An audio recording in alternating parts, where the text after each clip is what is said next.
ये पवित्र कथा अपने अपने घरों में बैठकर,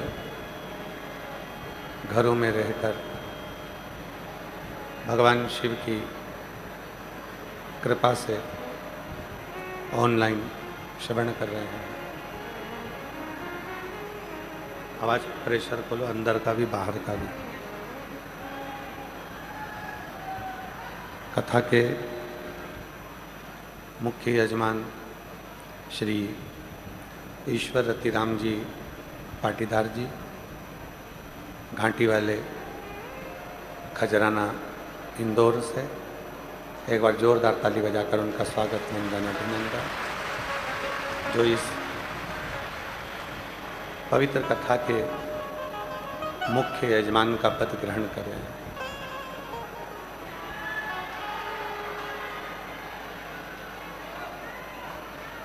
जब तक शिव की कृपा नहीं होती, भगवान शंकर की करुणा नहीं होती, उनकी उदारता नहीं होती, तब तक आप और हम सभी पब्लिक को साउंड ही नहीं आ रहा है, आप हम सभी भगवान शिव की अविरल भक्ति को प्राप्त नहीं कर सके। अंदर का भी प्रेशर नहीं है। भगवान शिव की अविरल भक्ति को प्राप्त नहीं कर सकते। ये ऑनलाइन कथा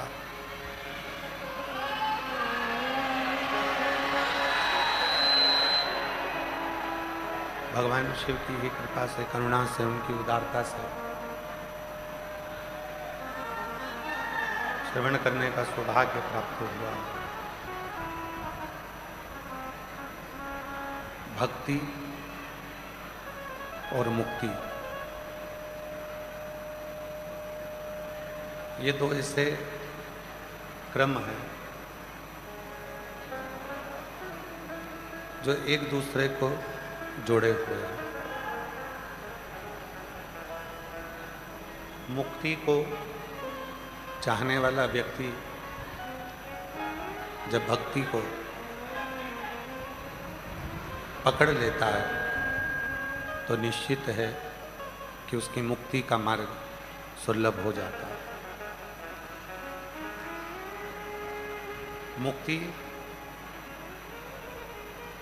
मुक्ति कब सुलभ है? जब भक्ति का मार्ग प्रबल हो।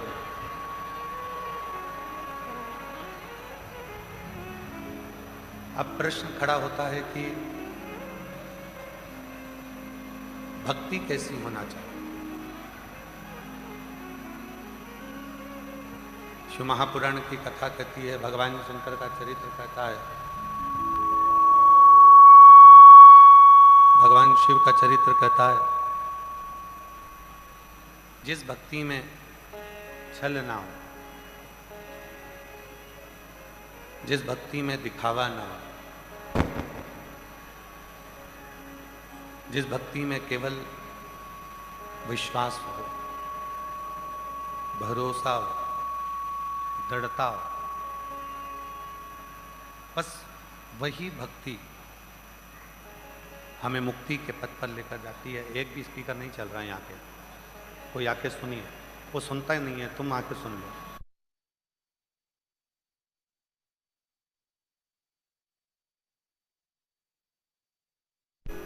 भक्ति जिसमें दृढ़ता हो, जिसमें विश्वास हो, भक्ति जिसमें एक शिव को पाने की लक्ष्य हो, एक भक्ति माता शबरी ने करी और ऐसी भक्ति माता शबरी ने करी, उसमें सबसे ज्यादा जरूरी था सब्र।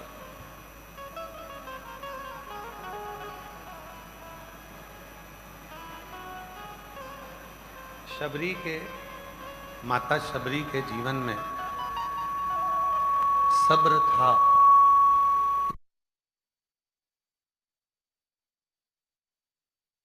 श्री राम पहुंचे थे।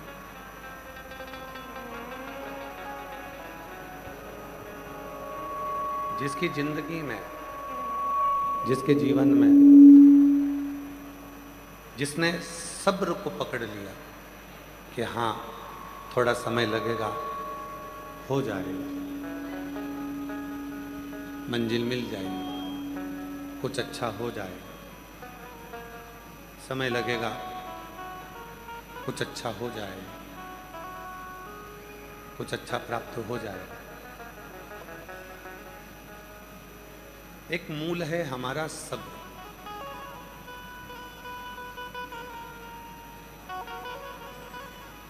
हमारे घर के बुजुर्ग पहले कहते थे कि देर है पर अंधेर नहीं है।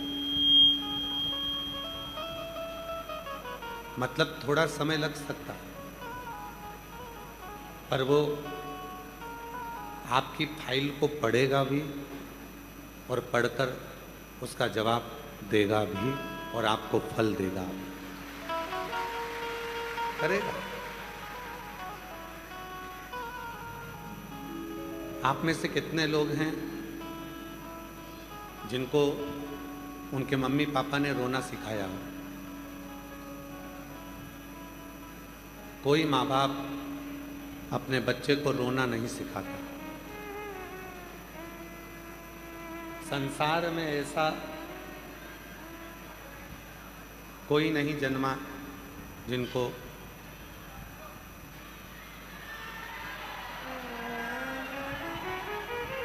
संसार में कोई ऐसा नहीं जन्मा जिनको रोना सिखाया गया। अभी ठीक है, बस इधर का चालू कर दो, बाकी का ठीक है।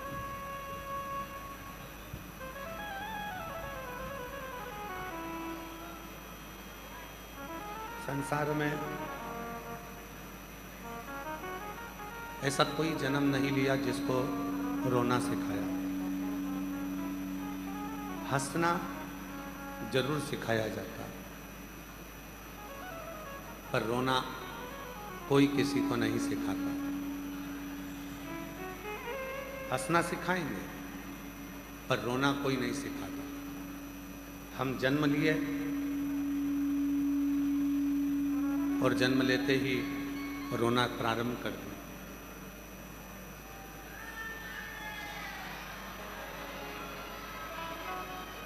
जन्म हुआ और जन्म होते ही हमने रोना प्रारंभ कर दिया।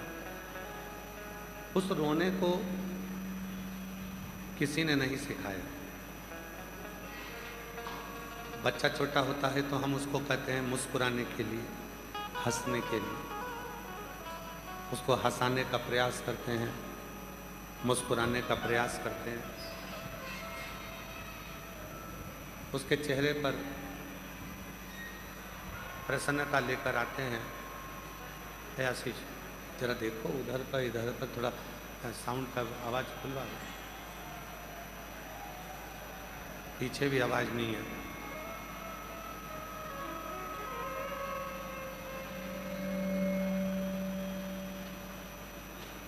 जैसे कोई रोना नहीं सिखाता, फिर भी हमें रोना आता है। पर मुस्कुराना सिखाया जाता है, हंसना सिखाया जाता है कि आप थोड़ा सा मुस्कुराइए।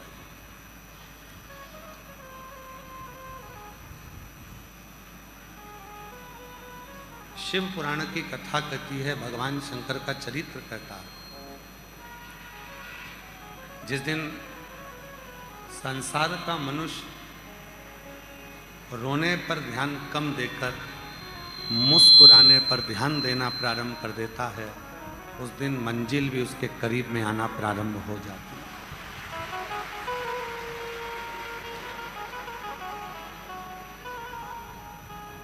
उस दिन मंजिल भी उसके करीब में आने लगती है। हम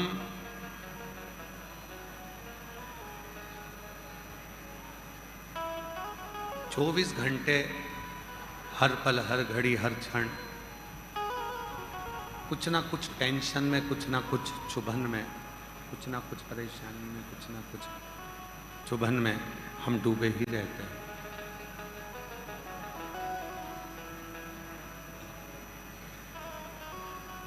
मिलो किसी से, किसके पास जाओ, मिलो, शंभु शंभु शंभु शंभु शंभु।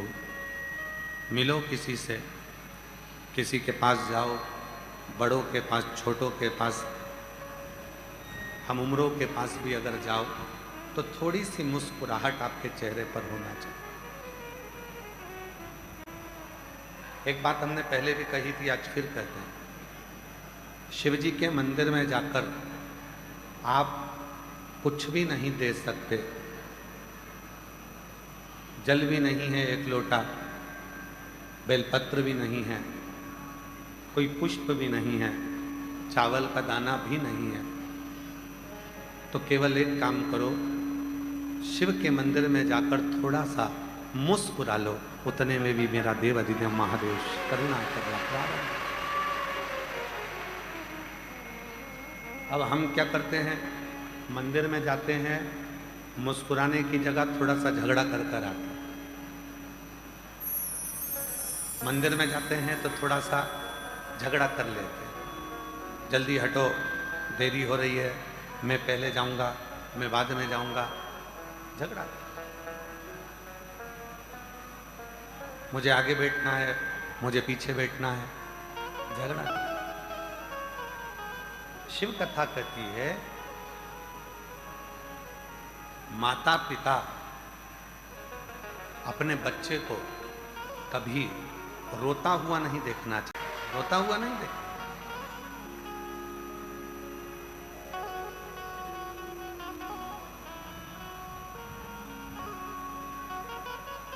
हृदय से। कल एक कथा चल रही थी अनलासुर, और बीच में कथा आ गई थी पर्वत मुनि की।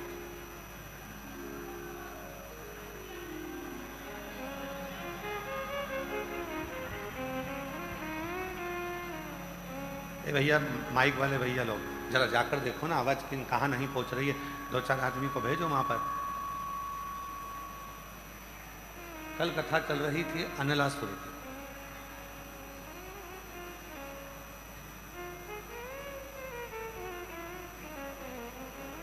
और उस अनलासुर की कथा में कल अपन श्रवण कर रहे थे, और बीच में फिर पर्वत मुनि की कथा आ गई,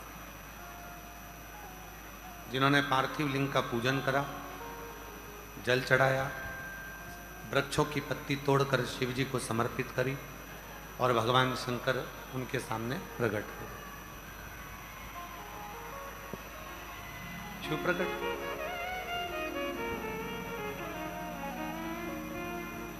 कथा है अनलासुर। वो अनलासुर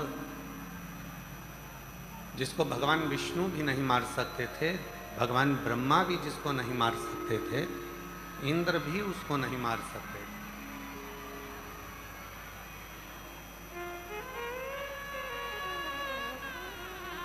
ना भगवान विष्णु मार सकते हैं उसको, ना ब्रह्मा मार सकते हैं उसको, ना इंद्र मार सकते, उसको कोई नहीं मार सकता। इतने वर उसके पास में थे कि वो उन वरों के कारण प्रबल हो चुका है, बड़ा प्रबल। और शिव कथा क्या कहती है, मान लो आपको प्रभु की कृपा से धन मिल गया, प्रभु की कृपा से वैभव मिल गया, प्रभु की कृपा से आपको संपदा मिल गई, कुर्सी मिल गई, पद मिल गया, प्रतिष्ठा मिल गई, तो शिव कथा कहती है फिर अहमता नहीं रहना चाहिए। कुर्सी मिली है दूसरे का भला करने के, पद मिला है दूसरे का भला करने। यहां तक शिव पुराण कहती है, अगर आपके दरवाजे पर कोई मांगने के लिए आता है तो सबसे पहले अंदर जाओ, रोटी निकालो, आटा निकालो, कोई मांगने आया है तो उसको कुछ देकर विदा कर। कहा गुरुजी क्यों? तुम्हारे दरवाजे पर अगर कोई मांगने आए